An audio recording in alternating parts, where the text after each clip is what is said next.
Dan itu juga tadi sama, hak kita sama sebagai user, kita pengen yang terbaik, yang paling ampuh, yang paling murah, yang paling mudah dilakukan oleh pasien kita, kan semua itu harus kita pikirkan gitu. Jadi juga jangan mudah terpengaruh oleh hal-hal yang mungkin tadi sepertinya terbaru gitu ya. Tapi tadi kita benar-benar harus memikirkan bisa nggak bermanfaat buat pasien kita gitu, karena kan itu amanah kita ya, pasien kita percaya loh sama kita gitu, jadi kita juga harus berusaha membuktikan bahwa kita nih berusaha loh memberikan yang terbaik buat pasien. Itu bukan sekedar asal ada informasi baru kita ikuti. Iya.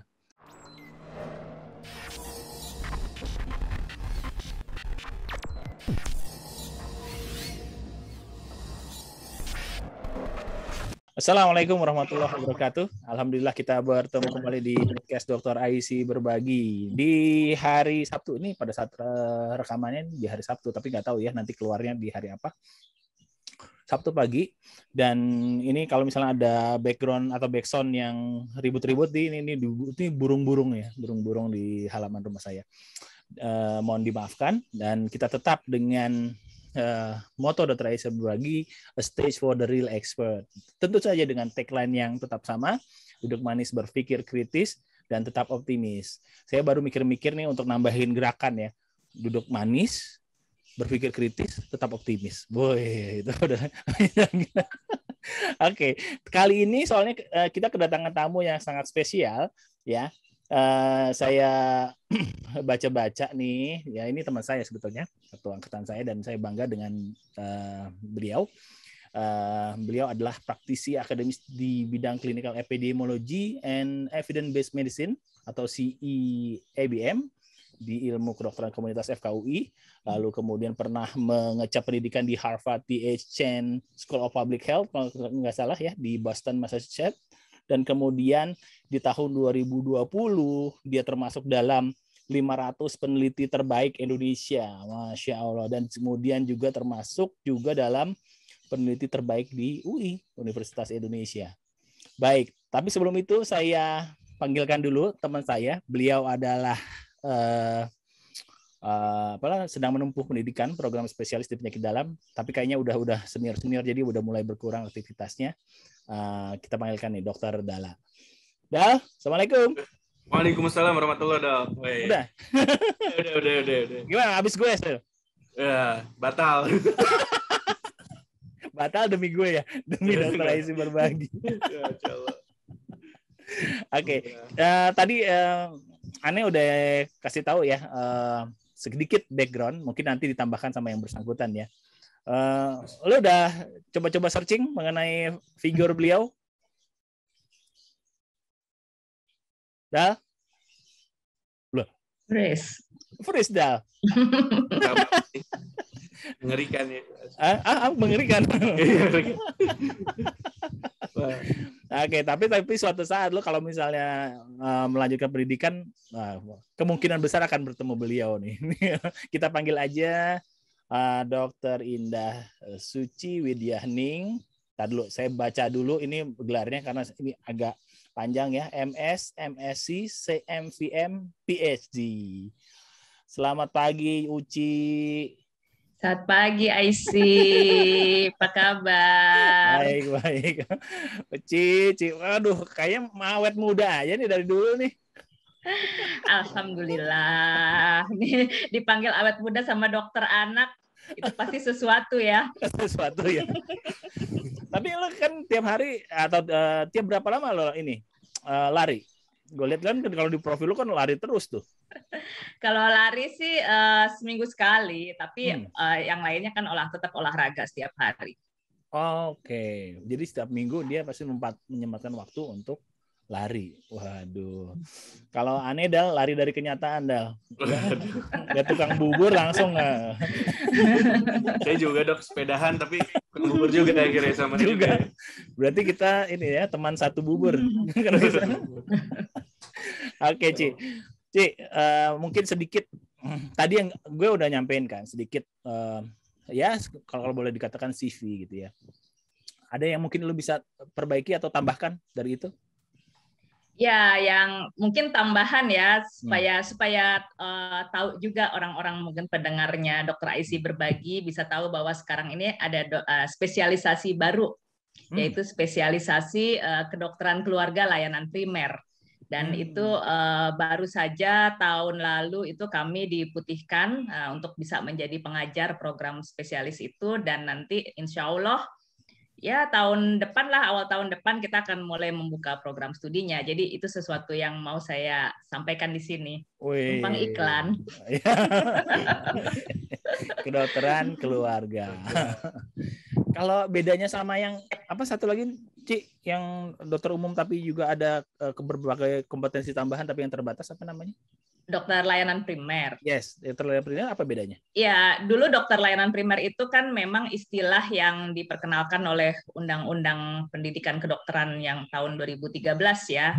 Itu sebenarnya untuk memberi tempat gitu untuk pendidikan postgraduate bagi orang-orang dokter-dokter yang ingin berpraktek di layanan primer gitu. Karena kan selama ini kita melihat bahwa orang yang praktek di layanan primer itu kebanyakan ya sebenarnya cita-citanya kan nggak di situ gitu. Dia cita-citanya pengen mengambil spesialis, tapi kan ya berbagai kondisi, berbagai hal yang membuat akhirnya tetap ada di situ. Jadi sementara sekarang kan ilmu pengetahuan itu berkembang sangat pesat ya, di mana untuk bekerja di layanan primer itu juga banyak ilmu-ilmu yang harus dikuasain, dan itu bisa dipelajari dengan mengikuti pendidikan postgraduate. Nah, itu yang waktu itu dibukakan jalannya dengan istilahnya dokter layanan primer, tapi kemudian perkembangan berbagai situasi saat ini yang membuat akhirnya kita sebut itu, sebutannya diganti jadi spesialis.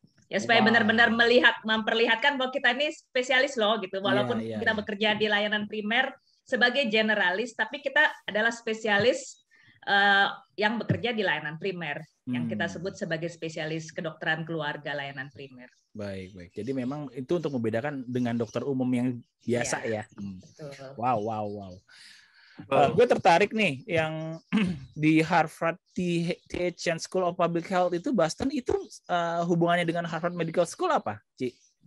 Ya, kalau di Harvard itu dan di Amerika saya kira yang namanya Public Health School of Public Health itu kan pendidikan postgraduate ya, berbeda dengan di Indonesia kan kita punya Fakultas Kesehatan Masyarakat di universitas ya, termasuk di UI. Tapi kalau di Amerika School of Public Health itu untuk program postgraduate, jadi dia terpisah dengan Faculty of Medicine-nya. Jadi ini di School of Public Health yang memang untuk orang-orang yang ingin belajar lebih jauh tentang public health. Wow. Dal, lu ada pertanyaan Dal mengenai profil narasumber kita kali ini? Wah, ini Dok, mantep banget Dok. Tadi saya agak kepo dikit Dok, masalah dokter primer tadi ya Dok ya. SPKLP ya Dok jadinya Dok ya. KKLP, Kedokteran Keluarga Layanan Primer. SPKLP. Nah, berarti ada tujuan juga untuk mengurangi angka rujukan ya Dok. Mungkin kan kalau pasien effortnya berobat ke dokter umum di layanan primer, ini jadinya ke dokter spesialis, jadi ya mungkin ada yang bisa ditata laksana lebih dini mungkin dan mengurangi angka rujukan ke rumah sakit. Apakah tujuannya ke situ Dok atau bagaimana ya Dok? Ya, sebagian yang membuat itu kemudian jadi dibuatkan undang-undang kan memang adalah untuk bisa membuat sistem rujukan lebih efisien. Ya, jadi tidak semuanya itu dirujuk ke spesialis di rumah sakit. Artinya kan rumah sakit itu jumlahnya terbatas, sementara sebagian besar penduduk kita kan tinggalnya di komunitas. Jadi dia membutuhkan dokter-dokter yang memang mengenal mereka karena memang sehari-harinya berada di lingkungan yang sama kan dengan pasien. Oke. Ya kayak di luar negeri juga kan udah seperti itu ya. Betul. Ya, jadi yang masuk ke dalam tata laksana spesialis atau bahkan spesialis itu nggak terlalu banyak sebetulnya, dan jadi memangkas dana gitu atau budgeting. Ya, dan juga benar-benar mereka yang membutuhkan kompetensi spesialis kan gitu. Jadi pendidikan yang sudah ditempuh oleh dokter spesialis yang di rumah sakit itu kan benar-benar dipakai untuk melayani pasien-pasien yang memang sesuai dengan kompetensinya. Iya. Sip, sip, sip. Ya. Oke, tapi hari ini kita nggak mau ngomong tentang gitu. Oke.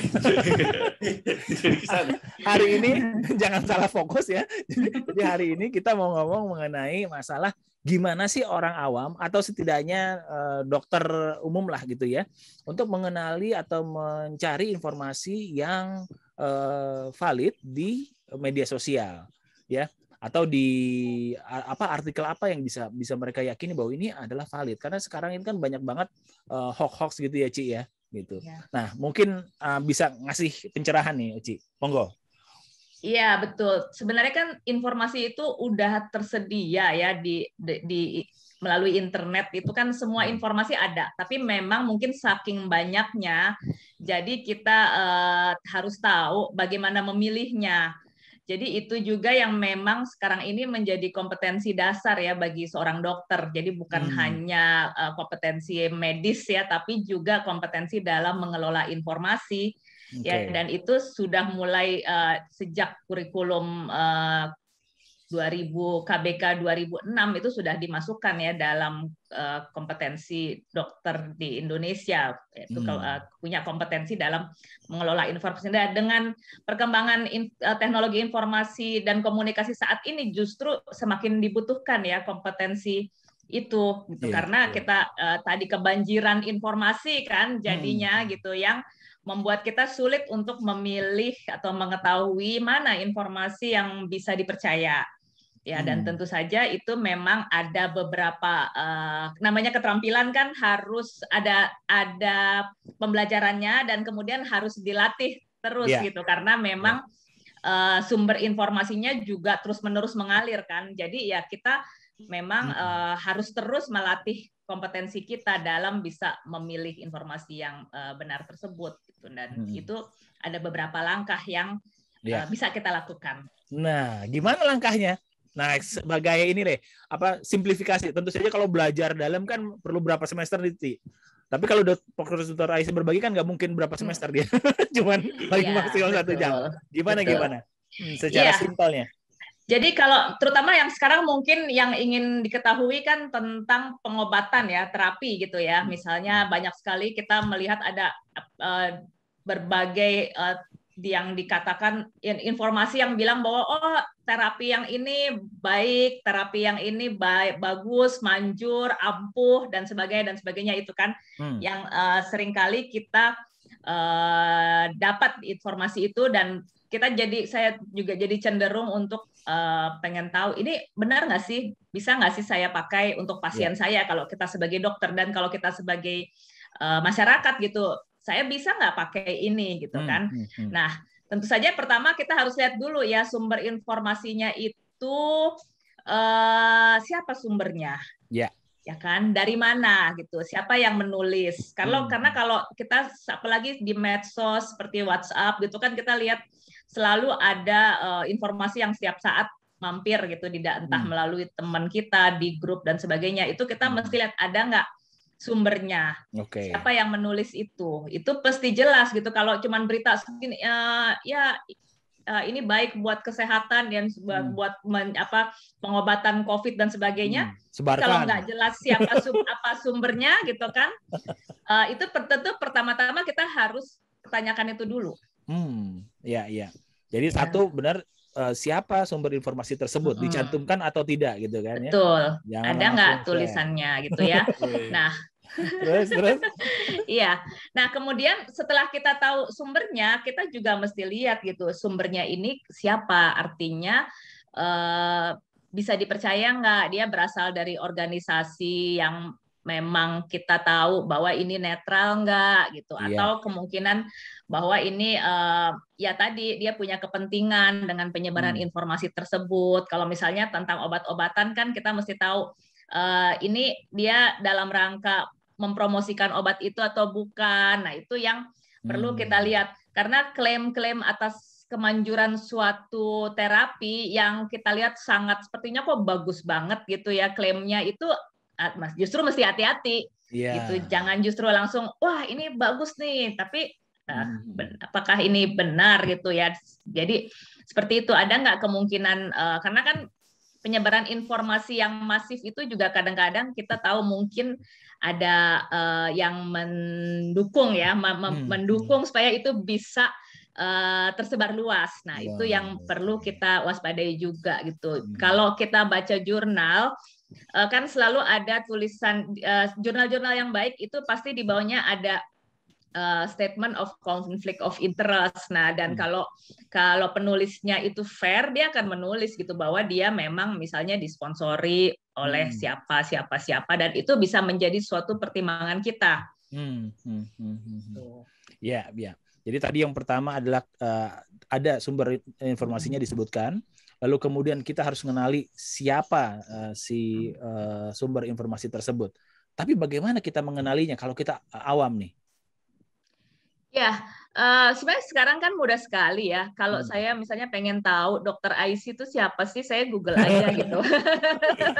Saya tadi juga kan, saya nggak pernah kasih CV saya loh, tapi tahu-tahu dapat gitu kan. Nah, seperti itu yang bisa kita, itu cara mudahnya lah, cara cepatnya ya kan. Jadi sebenarnya sekarang ini semua bisa terbuka ya, bisa dicari ya. Bahkan informasi-informasi yang sepertinya too good to be true itu juga kita bisa aja langsung cari di Google gitu, misalnya ya kata-katanya judul yang sama persis, kita akan lihat beberapa versi yang mirip, mungkin kita lihat ada kontroversi nggak dengan hal itu. Jadi sebenarnya sih kuncinya adalah kita kemauan untuk mengetahui lebih banyak itu. Jadi nggak mudah begitu aja, begitu dapat informasi entah itu kita langsung share gitu ya, atau langsung kita percaya gitu. Tapi coba luangkan waktu untuk cari lebih banyak mengenai hal itu.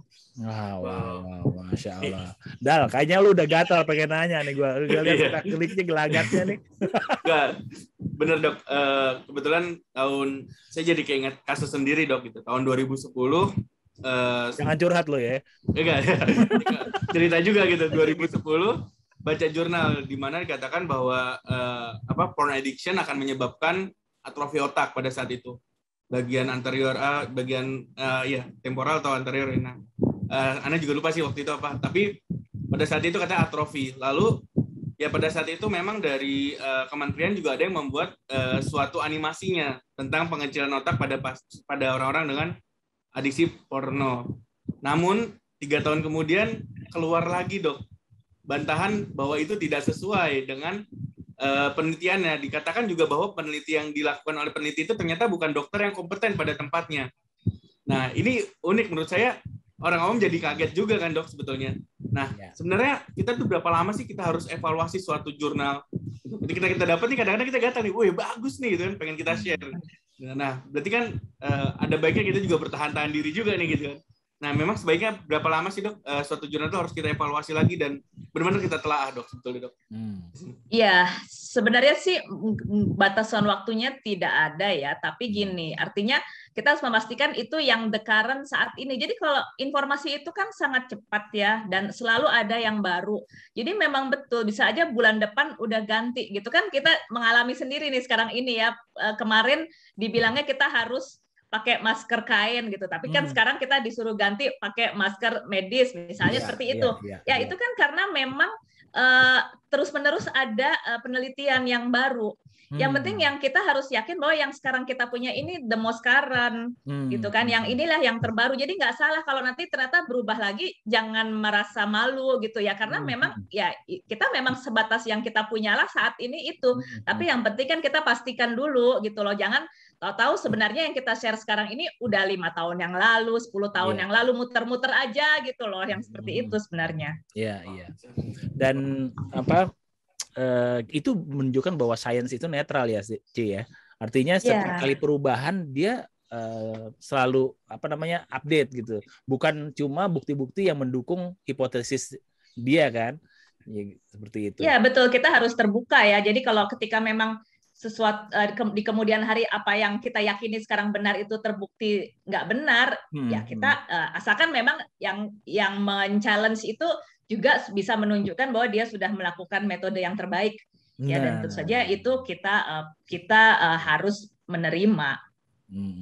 Nah, kita akan masuk lebih dalam lagi nih ya. Tadi kan udah di challenge sih sama Dala nih mengenai jurnal. Nah, gimana kita tahu satu jurnal itu memang kredibel apa enggak, Ci? Ya, kalau sekarang ini kan memang ada yang namanya berbagai institusi ya kalau dibilang yang kemudian berupaya menyusun reputasi jurnal itu bagaimana gitu kan, mengevaluasi berbagai indikator lah, ada yang berdasarkan citasinya, ya berdasarkan apa namanya seberapa banyak artikelnya itu kemudian dibaca orang dan kemudian dipakai lagi buat penulis tulisan yang lain. Ya, itu banyak sekali indikatornya, ada yang H-index dan kemudian juga sekarang dianggap nggak cukup, ada indikator-indikator lain lah yang banyak digunakan dan itu diantaranya bisa menjadi patokan sih gitu ya. Kemudian juga ada kan misalnya lembaga-lembaga yang mengindeks jurnal gitu ya, mengklasifikasi jurnal lah, kan kita tahu ada yang Q1, Q2, Q3 seperti itu. Itu juga bisa membantu lah setidaknya, walaupun kita nggak bisa bilang juga bahwa semua yang di Q4 itu berarti salah atau kurang gitu ya, enggak juga gitu. Tapi setidaknya itu jadi indikator kita kalau ini Q1 paling nggak dia sudah melalui proses peer review yang cukup baik, yang standar gitu kan. Walaupun juga tetap aja ada kan artikel-artikel di jurnal terkemuka, misalnya bahkan Lancet, New England Journal of Medicine, yang kemudian di kemudian hari terbukti salah sehingga harus ditarik. Iya, persis. Itu yang kayak waktu dokter bedah neliti tentang vaksin MMR ya, MMR ya, betul. Dihubungkan dengan autis, itu di tahun jebot, itu tahun berapa tuh, Ci? Di Lancet 90-an betul. Iya, 90-an. Kemudian di retract kan gitu. Padahal itu di Lancet ya. Wah, jadi ya memang betul ya. Artinya itu parameter kita, cuman nggak mutlak bahwa semua yang ada di Q1 atau Q2 itu pasti kemudian jadi benar gitu ya. Oke. Dal. Mengenai Q1, Q2, Q3, Q4 mungkin mau diterangkan lebih lanjut, Ci? Kalau buat kita yang analitik biasanya emang wah ini udah biasa kan submit ke jurnal ini kita lihat dulu Q1, Q2, Q4. Tapi buat awam mungkin mereka nggak ngerti ini. Ya, itu kan sebenarnya Q itu kan kuartil ya, kuartil 1, 2, 3, 4 gitu kan. Artinya dia 25% teratas kalau Q1 gitu kan. Ya, seperti itu. Jadi kalau Q2 itu dia berarti 50% teratas dia masuk dalam situ gitu. Nah, itu sebenarnya tadi berdasarkan berapa banyak sih orang yang kemudian mensitasi paper-paper yang dihasilkan oleh jurnal tersebut, yang diterbitkan oleh jurnal tersebut. Jadi ya itu artinya kan bahwa penelitiannya ini bisa kemudian membuat orang lain menggunakan itu dalam penulisannya. Itu salah satu indikator. Wow. Dan kalau misalnya ada istilah dia terindeks Scopus atau tidak, itu apa? Apalagi tuh? Ya, jadi sebenarnya lembaga pengindeks itu kan banyak ya, adanya di antaranya Scopus. Kalau kita di kedokteran kita tahu PubMed gitu ya. Jadi itu kan sebenarnya database yang dimana dia kalau jurnal-jurnal itu terindeks oleh mereka atau dimasukkan bisa diakses melalui webnya mereka ya, seperti PubMed gitu kan. Kan ada, mereka itu dikelola oleh National Library of Medicine di Amerika gitu. Kalau Scopus itu juga ada lagi lembaga yang mengelolanya. Nah itu juga jadi mereka menerapkan kriteria lah bahwa jurnal-jurnal mana yang bisa terindeks dalam database mereka, dan itu dianggap sebagai salah satu indikator bahwa jurnal tersebut itu punya reputasi yang cukup baik, karena ketika mau meng-apply untuk bisa terindeks di sana kan ada syarat-syarat yang harus dipenuhi, termasuk diantaranya peer review ya kan. Jadi itu sih sebenarnya. Nanti ada lagi yang Simago dan sebagainya. Jadi itu juga ya indikator yang digunakan saat ini oleh kita buat menilai ini jurnalnya benar, bisa dipercaya apa enggak sih gitu. Wow. Dal, gimana Dal? Makin menarik nih. Lu mau dalemin lagi? Dalamin lagi dok. Ini Asik. buat kita yang dokter mungkin agak paham ya dok ya. Tapi ketika menjelaskan ke orang awam perihal penelitian kedokteran ini sekelumit gini gitu tentang jurnal dan tulisan itu, wah membuat jadi berat juga ya menjelaskan ke masyarakat awam. Mungkin ada tips-tipsnya nggak dok? Ya, masyarakat awam kan sebenarnya nggak perlu ya. Jadi gini, ketika masyarakat awam itu memang dibuat khusus untuk akademisi kan. Jadi ya gitu loh. Masyarakat awam sebenarnya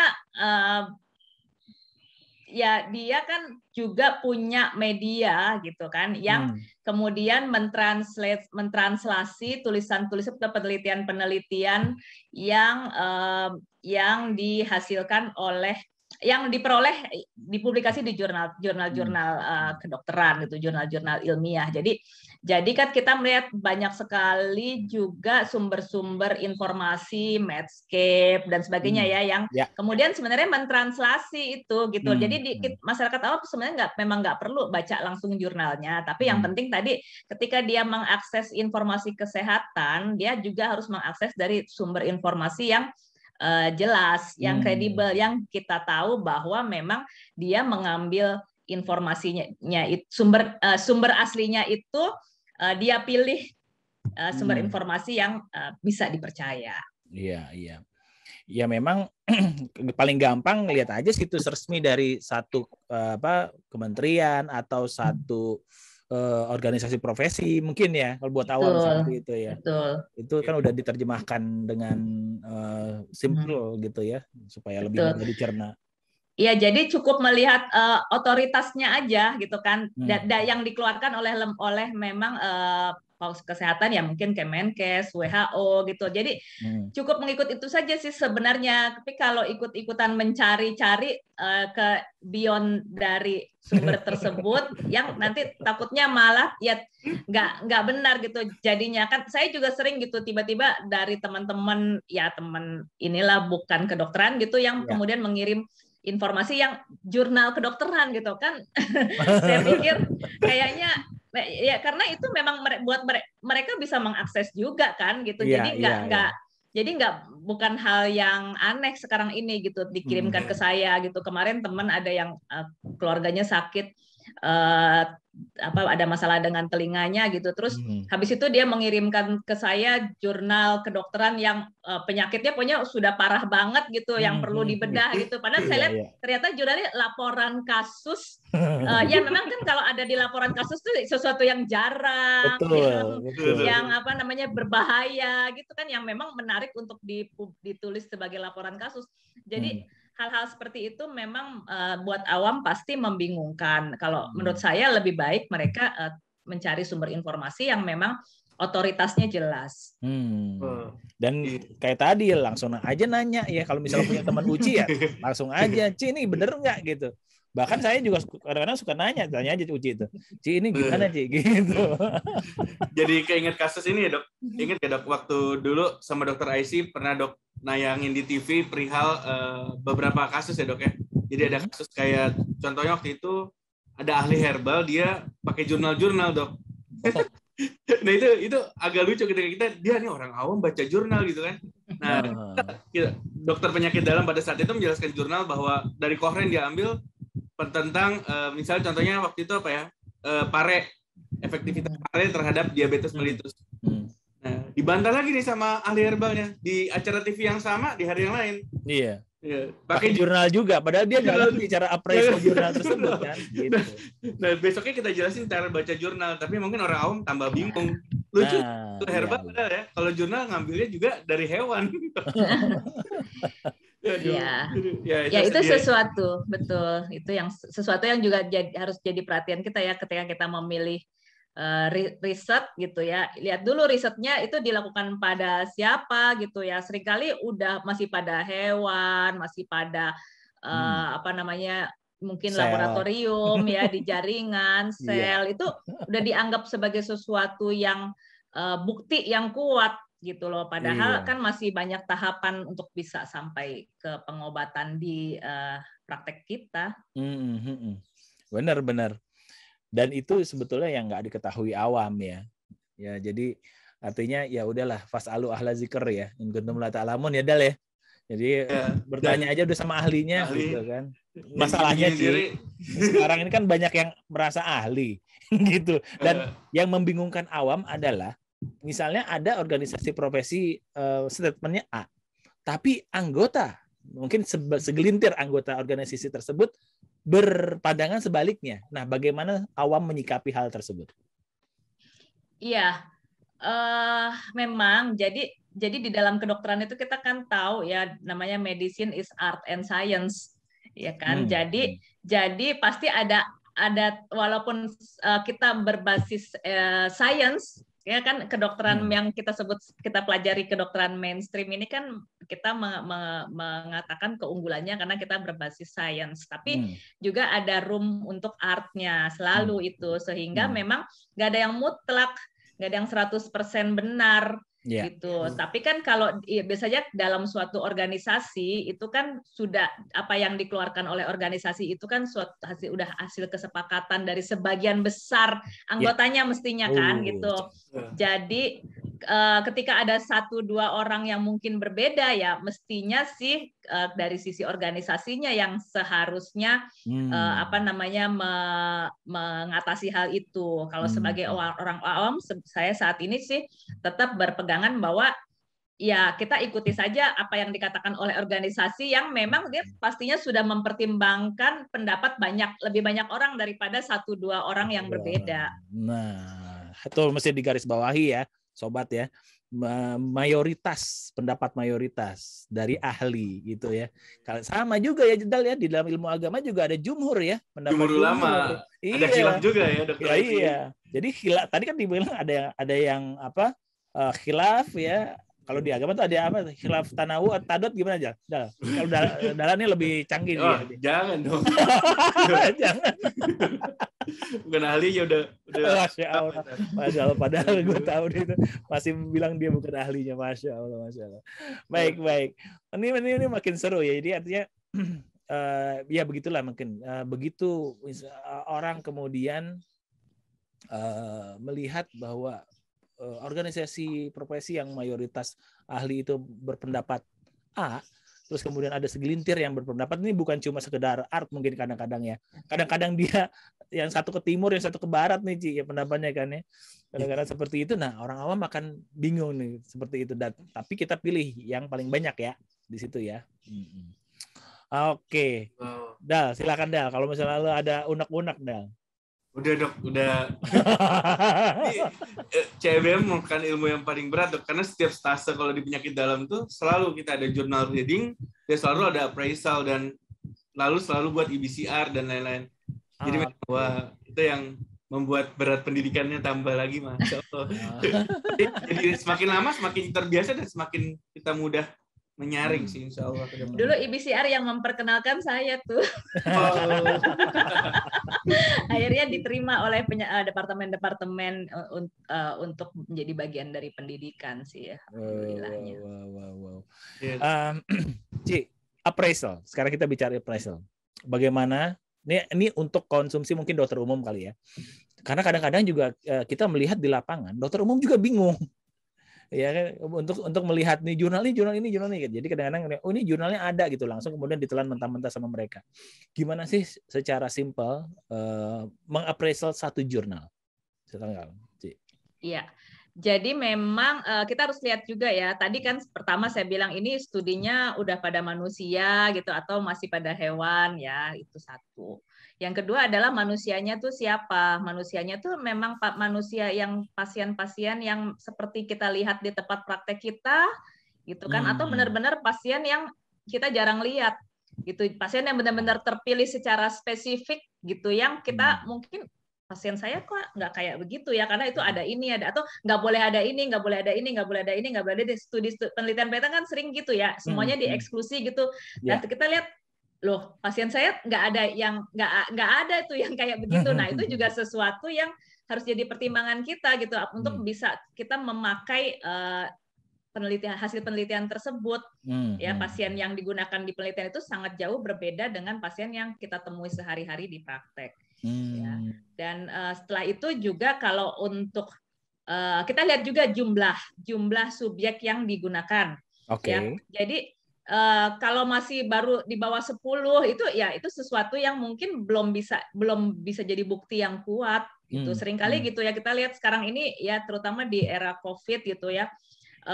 Banyak sekali kan orang yang berusaha menemukan terapinya gitu kan. Nah, dan itu melakukan studi-studi yang terbatas, masih pasiennya sedikit gitu ya. Itu menurut saya ya itu memang langkah maju menuju ke suatu temuan yang pasti mungkin. Tapi juga kita sebagai pengguna kan kita nih sekarang kalau mau tadi dari sisi dokter umum, dari sisi dokter praktisi itu harus berpikirnya sebagai pengguna, jangan berpikir sebagai peneliti. Ya kan, kalau sebagai peneliti ya saya akan berusaha meneliti, mencari jawaban dengan cara-cara yang mungkin selain dari tadi benar, tapi juga praktikal yang bisa saya lakukan kan gitu. Jadi pasiennya sedikit, baru ada segitu karena mungkin berbagai pertimbangan. Ya itu dari sisi penelitian ya bagus aja gitu. Tapi dari sisi user, kita kan berhak memilih dong. Sama aja kalau kayak mau beli mobil baru atau mau beli gadget baru, kan kita mesti milih yang paling sesuai untuk kemanfaat kita gunakan gitu kan.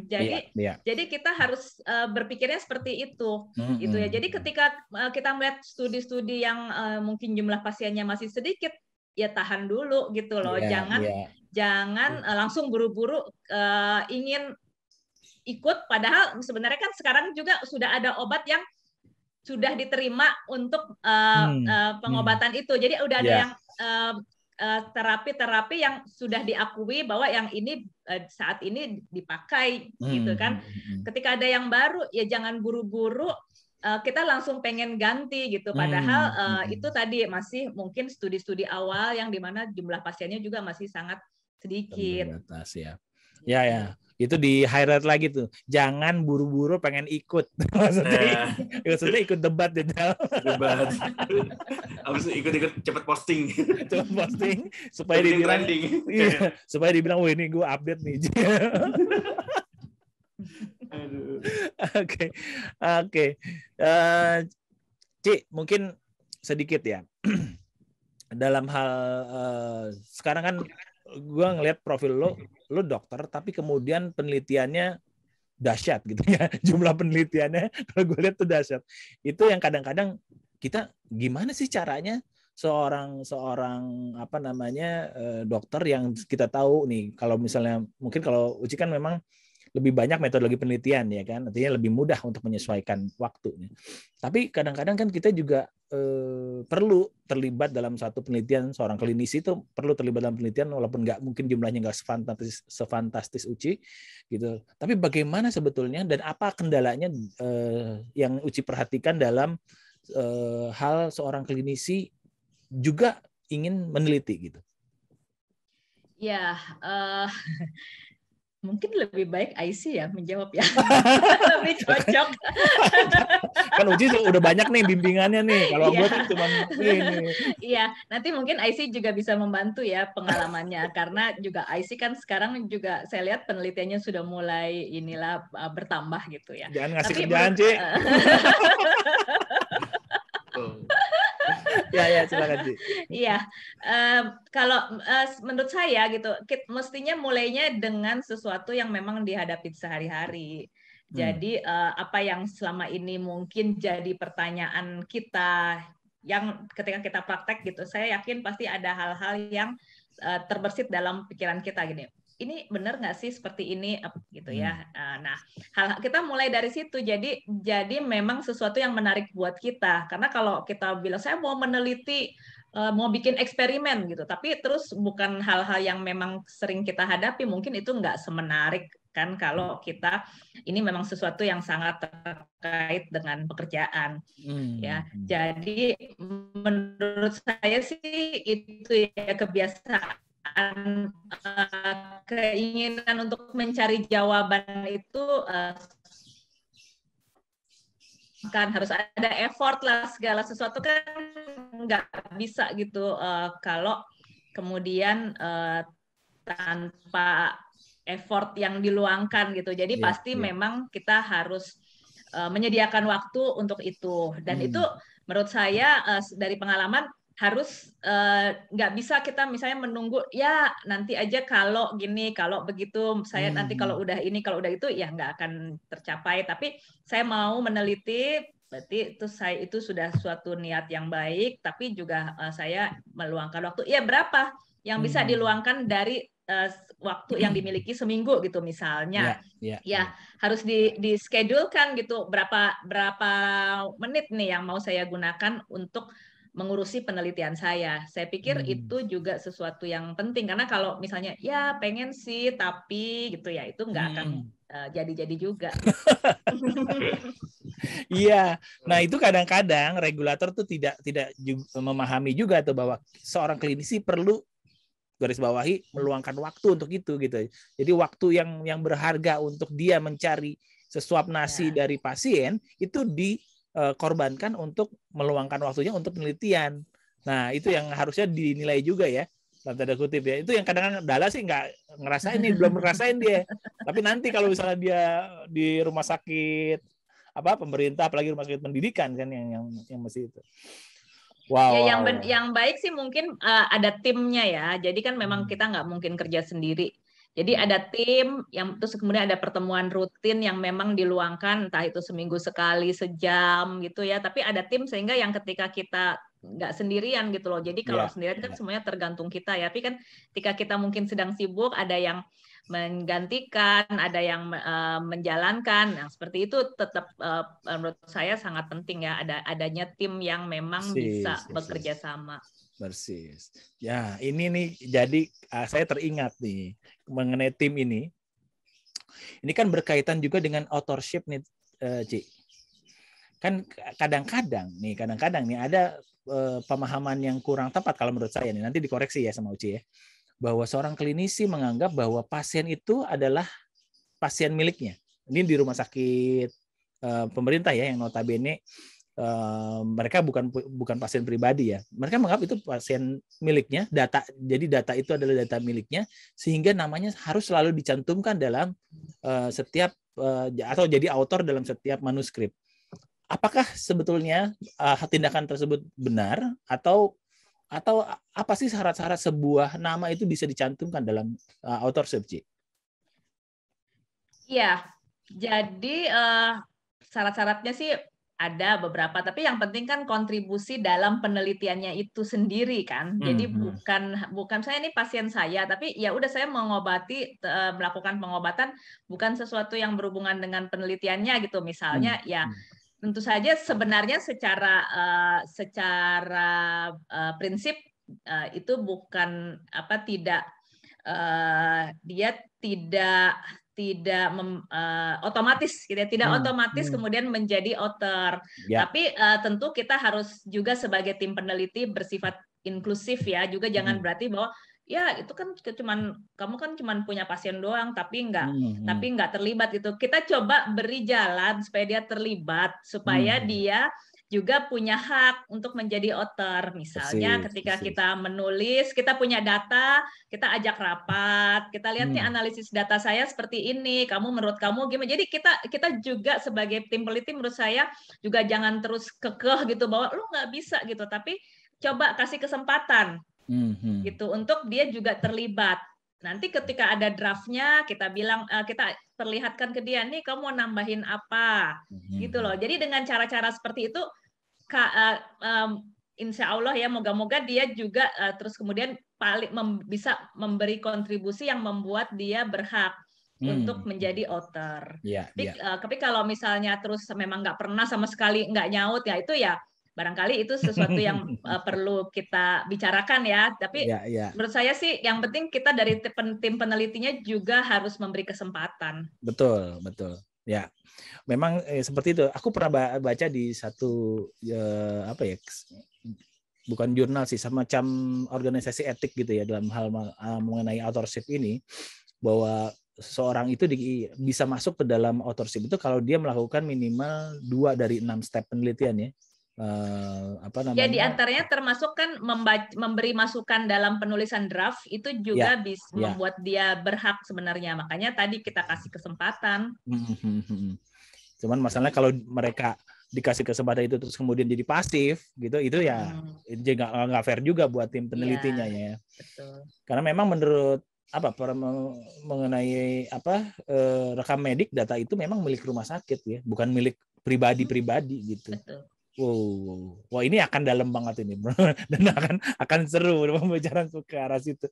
Oke, Dal, silakan Dal. Lu udah mulai neliti kan Dal di sana Dal? Sudah dok, sudah mulai jalan juga penelitian sih. Lagi ngambil sampel. Wih, mantap. Lu ngambil sampel pasien SLE sih. Jadi butuh sampel 200-an. Ya, udah jalan. Dok, sebenarnya dok, saya pengen nanya sih dok, perihal perkembangan penelitian herbal di Indonesia ya dok. Saya sempat bertanya ke seorang prof yang dari kedokteran ini ya, herbal ya dok ya.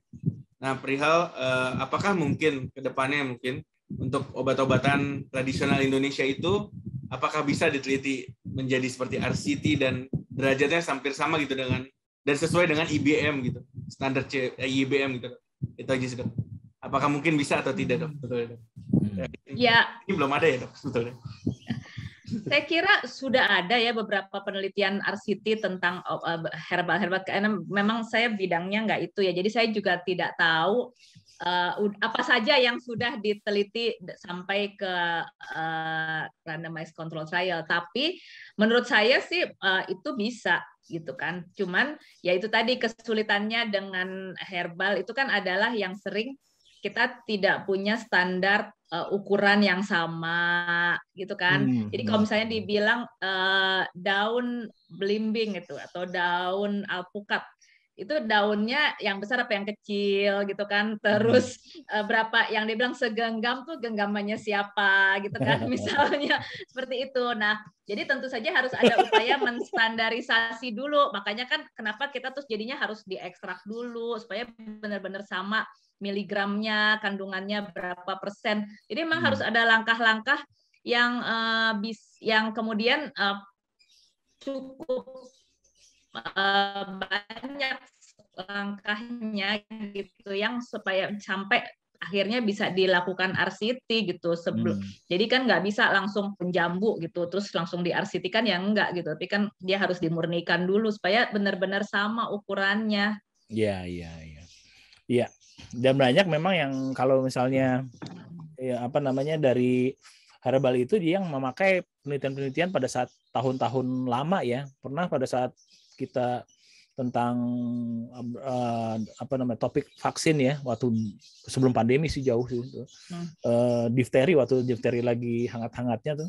Kemudian ada yang mengkonter dengan dari herbal ya, dengan mengkonter penelitian di tahun 1940 gitu ya. Itu kan suatu yang lucu. Jadi seperti yang Uci katakan bahwa kita mesti yang the most current literature. Dan kita mesti mikir juga ya, kalau di tahun itu terus the lab berhasil, tapi kok terus nggak ada perkembangannya, nah berarti kan somehow entah di perjalanannya mungkin hasilnya kurang baik yang sehingga nggak dipublish. Itu kan ada kemungkinan itu gitu. Jadi juga kalau memang itu bagus kan akan diteruskan kan. Siapa juga pasti farmasi akan tertarik dong kalau memang ini sesuatu yang bisa yang terbukti berkhasiat dan bisa dijual, pasti akan ada yang mau mensponsori. Tapi kan mungkin di perjalanannya ternyata hasilnya kurang baik yang sehingga akhirnya nggak diteruskan. Wow, semakin seru nih. Ci, mengenai peer review pada beberapa jurnal-jurnal yang kualitasnya berbeda, misalnya Q1, Q2, Q3, Q4 gitu, apakah ada perbedaan dalam peer reviewernya?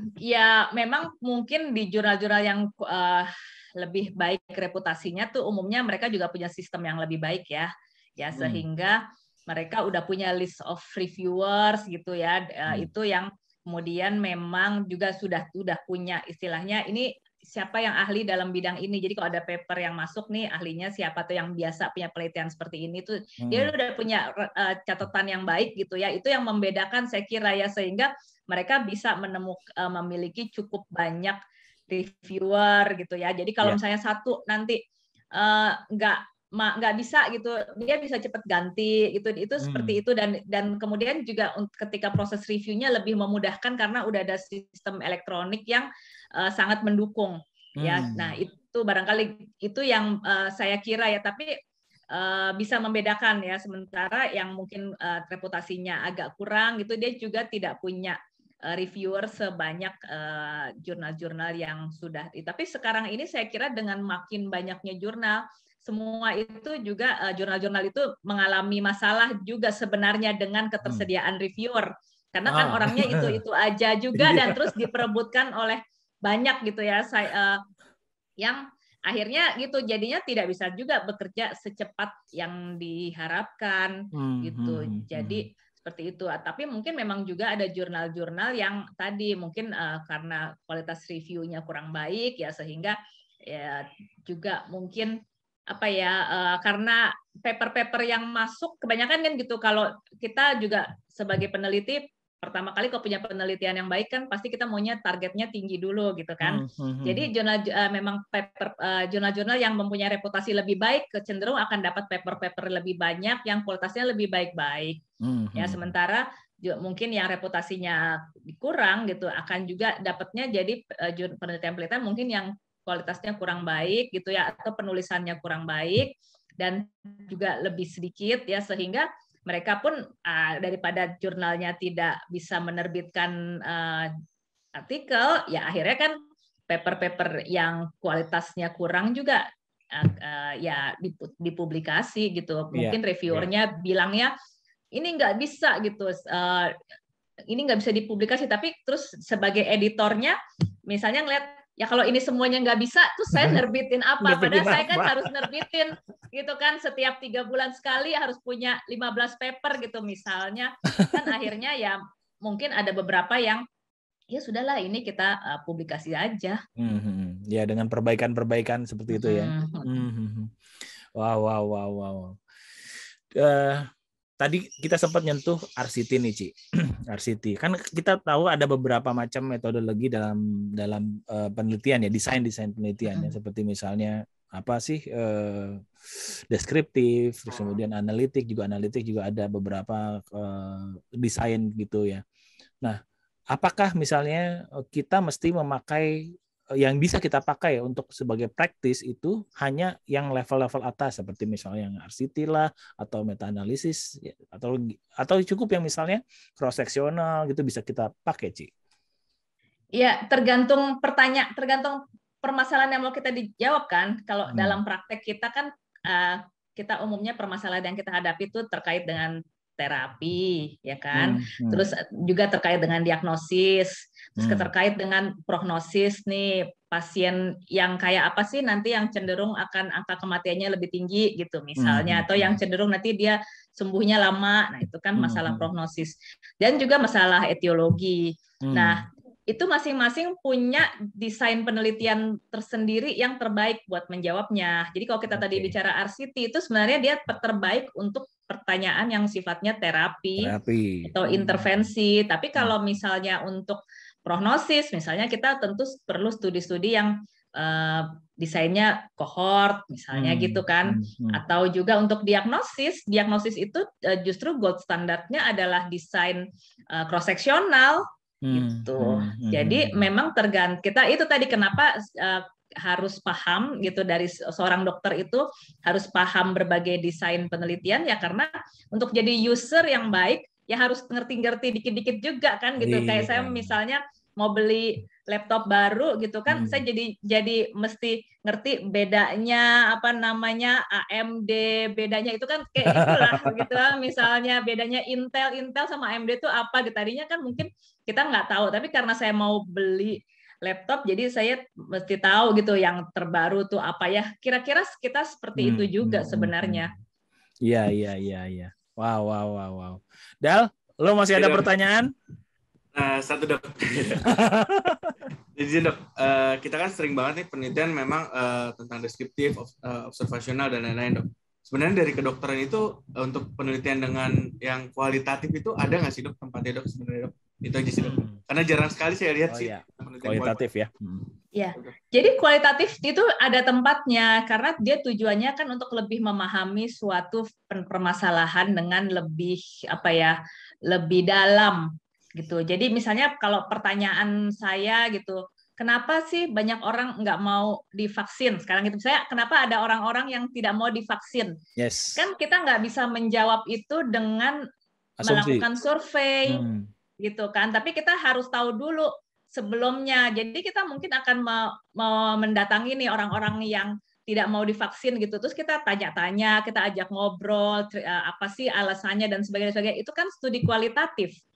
Gitu. Nanti setelah kita berhasil mengidentifikasi, oh ternyata ada alasannya 1A, B, C, D, E, F gitu yang kalau kita udah dari beberapa sumber yang kita wawancarai keluarnya itu lagi.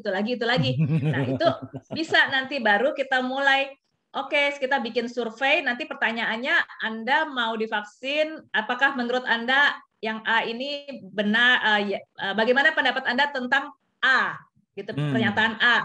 Setuju, tidak setuju, nanti yang B, setuju, tidak setuju, itu baru bisa disurvei. Tapi kan untuk dapetin apa itu A, B, C, D-nya kan kita harus wawancara dulu, harus ngobrol-ngobrol dulu. Itulah sebenarnya studi kualitatif itu tempatnya di situ.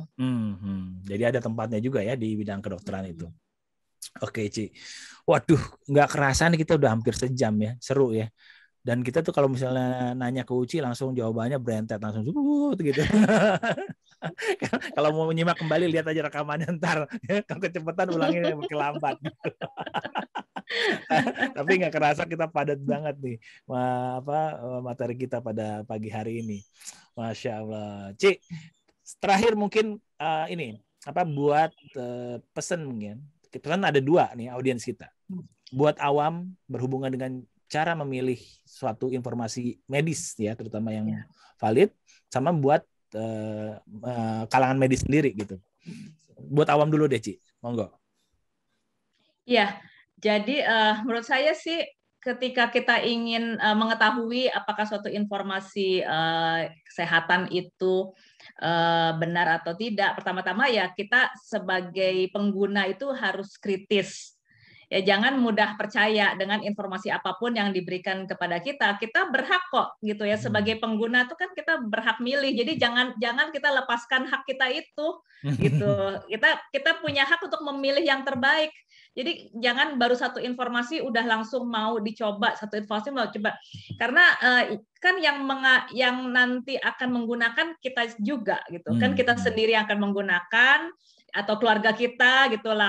Dan itu kan apakah tadi kan kalau ada iklan apa sih buat anak kok coba-coba gitu. Nah, itu dipikirkan dulu. Itu benar-benar menurut saya sesuatu yang menurut saya harus benar-benar kita yakini gitu loh. Karena jangan terus punya pendapat kan sekarang ini ya namanya juga usaha gitu. Tapi kan yang namanya usaha itu ada waktu yang kita luangkan, ada energi yang kita juga spend, tapi ada juga uang yang kita keluarkan. Kan itu tentu harus kita pikirkan masak-masak bahwa kita akan mendapat sesuatu yang bermanfaat bagi kita.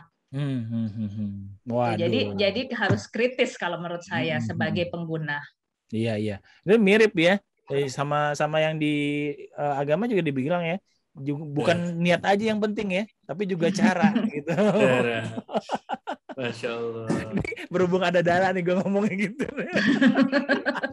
Tapi benar Dok, jadi pas di sini tuh makin terbukti ya bahwa seharusnya ya ketika teman-teman yang yang senang dengan belajar agama dan berkata agama itu harus ilmiah, nah dalam pengobatan juga ternyata kan seharusnya mereka ilmiah. Iya. Diajarkan juga kalau hatu berhanakum in kuntum sodikin ya, jadi kan harus yang mana yang mana buktinya gitu kan. Iya. Nah kita di kedokteran juga kayak gitu ya Dok ya, Masya Allah. Iya. Jadi harusnya tuh 2 hal yang nggak bertentangan ya, Dal ya. Betul sekali Dok, harusnya memang berhubungan gitu. Dan kenapa harus jadi ketika pengobatan malah jadi keyakinan, ketika agama harus ilmiah gitu. Agak disayangkan dari teman-teman. Iya. Wow. Ci, tadi kan buat awam Ci. Nah sekarang untuk kalangan medis sendiri. Ya sebenarnya sih nggak beda jauh ya. Sebagai dokter pun kalau kita mau tadi kan kita mau menggunakan hasil penelitian, artinya kita jadi user. Jadi sama gitu. Tapi kali ini kan usernya bukan buat diri kita sendiri, tapi buat pasien kita. Ya. Karena pasien kita itu nggak ngerti, jadi kitalah yang ngerti gitu kan. Kita yang ngerti, jadi kita juga harus bertanggung jawab dong bagaimana memilihkan yang terbaik buat si pasien.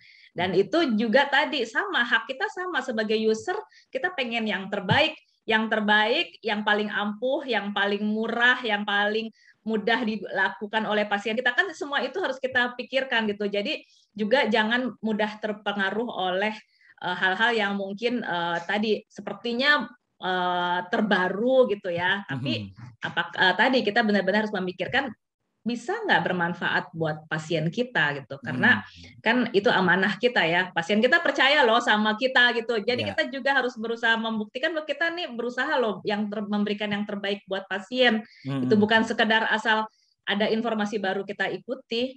Iya, jadi kita jangan juga nggak nggak ngerti sama sekali mengenai bagaimana meneliti ini ya, Ci ya.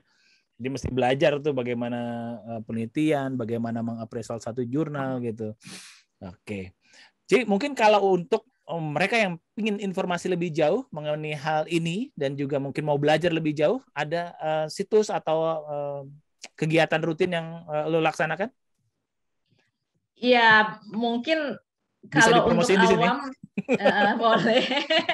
Ya, sebenarnya sih saya kan sehari-hari bisa ditemui di Departemen Ilmu Kedokteran Komunitas FKUI sih. Jadi kalau dokter-dokter yang mungkin mau berkomunikasi, pengen tertarik untuk belajar lebih jauh gitu, itu bisa datang ke Departemen Ilmu Kedokteran Komunitas FKUI di Cikini ya, atau juga di unit Clinical Epidemiologi dan Evidence Based Medicine RSCM FKUI. Itu juga saya kira juga seringkali kita mengadakan kegiatan yang terkait dengan pembelajaran evidence based medicine ini. Masya Allah, Masya Allah.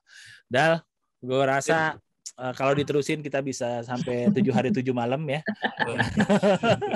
Tapi ini seru banget dan kemudian ini cukup dalam ya, cukup dalam. Jadi kalau misalnya nanti sobat podcast Dr. Aisy berbagi kesulitan memahami, putar lagi. Murojaah. Aduh, asal jangan nanti ketiduran ya karena mendengarkan. Ya seperti itulah. Kadang-kadang kan aku berpikir gini, kita ngasih dokter nih ngasih link-link jurnal nih pada awam, tapi awam ngasihnya link YouTube.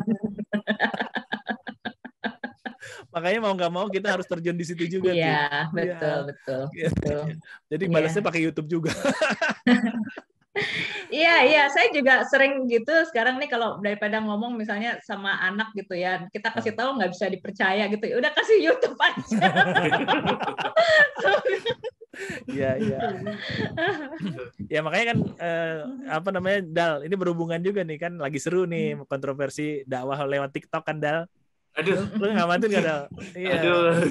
Aduh, itu seru. Gak sempet. Jadi aku melihat mirip-mirip antara sisi medis dengan sisi religi itu mirip-mirip permasalahannya, dan itu sangat selaras sebetulnya. Oke, seru banget. Thank you banget ya, Uci. Terus kemudian Dal, sebagai pendamping lu mesti ngasih kesan untuk narasumber kita kali ini. Ini udah jadi kebiasaan di podcast Dr. Aisy berbagi sebagai pendamping. Silakan, Dal. Ini banyak backsound-nya nih. Anak lu udah manggil-manggil ya, Papa. Iya. Jatahnya udah habis tuh, jatah waktu untuk kerjanya. Iya, Dok. Nah, tapi Dok, ini mungkin jadi suatu insight baru buat teman-teman juga, mungkin buat pemirsanya Dr. Aisy ya, bahwa kan ketika kita membahas IBM, CEBM itu menjadi sesuatu yang kadang ngantuk, kadang boring. Di sini menjadi lebih seru menurut saya dan bisa sangat bermanfaat, insya Allah, Dok. Itu sih, Dok, menurut saya, Dok. Siap. Terima kasih banyak. Asik. Oke, Ci, terima kasih sekali lagi. Lalu kemudian Dala juga terima kasih sudah menemani Dr. Aisy berbagi di pagi hari ini dan dengan informasi-informasi yang insya Allah akan bermanfaat. Sekali lagi memang podcast Dr. Aisy berbagi hanya untuk a stage for the real experts ya. Jadi kalau yang not the real expert ya insya Allah cari channel lain aja deh. Ya. Tetap dengan, saya coba latih lagi ya, duduk manis, berpikir kritis, dan tetap optimis. Sampai jumpa di episode podcast Dr. IC berbagi selanjutnya. Saya ucapkan selamat pagi. Terima kasih. Assalamualaikum warahmatullahi wabarakatuh. Waalaikumsalam warahmatullahi wabarakatuh.